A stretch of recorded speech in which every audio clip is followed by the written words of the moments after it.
sounds as though President Biden about to step to the podium to address that successful terrorism raid in Syria.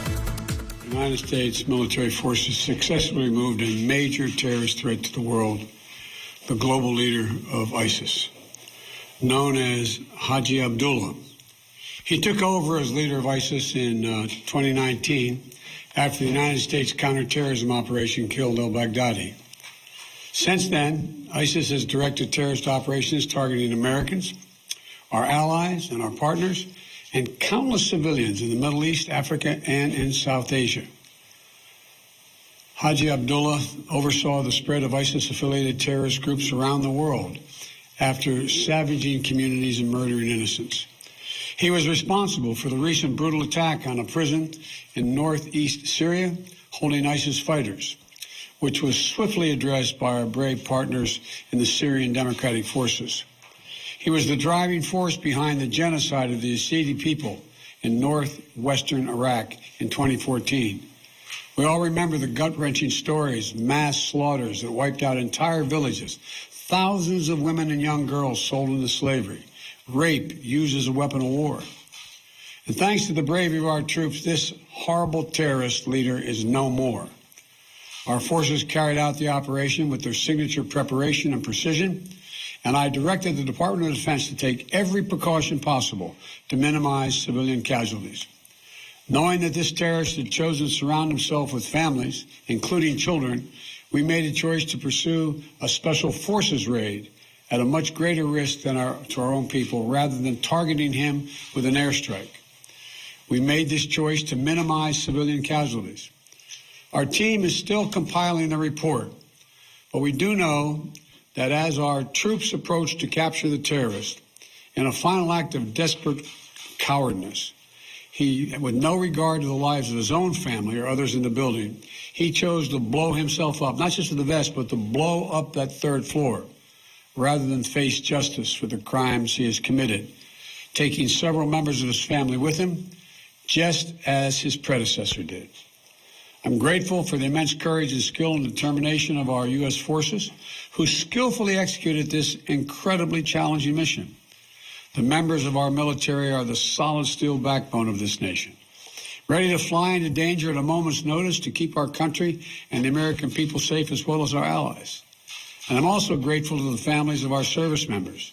You served right alongside these soldiers and sailors, Marines, Special Forces, the loved ones, giving them the strength and support they need to do what they do. To our service members and their families, we're forever grateful for what you do for us, and we owe you a debt. Thank you. We're also aided by the essential partnership of the Syrian Democratic Forces.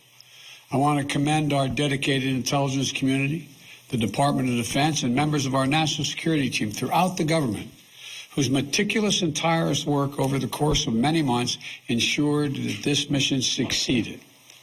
This operation is testament to America's reach and capability to take out terrorist threats no matter where they try to hide anywhere in the world.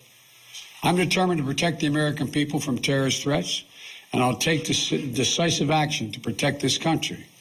And we'll continue working with our close allies and partners, the Syrian Democratic Forces, the Iraqi security forces, including the Kurdish Peshmerga, and more than 80 members of the global coalition to keep pressure on ISIS to protect our homeland.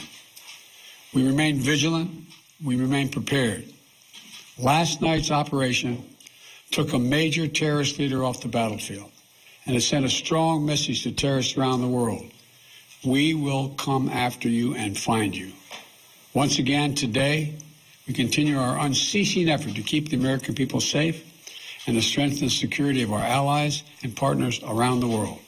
I want to thank you all, and may God bless you, and may God protect our troops. I'm heading off to New York right now. I'm late, and I thank you for your time.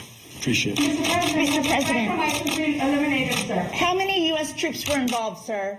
Mr. President, how many civilian casualties were there? Okay, so that was President Biden addressing a successful U.S. counterterrorism raid in Syria, killing the leader of the Islamic State. He is leaving and not taking questions because, as we discussed earlier in the show, he's going to meet with Eric Adams to address gun violence and a new program to combat that in New York City.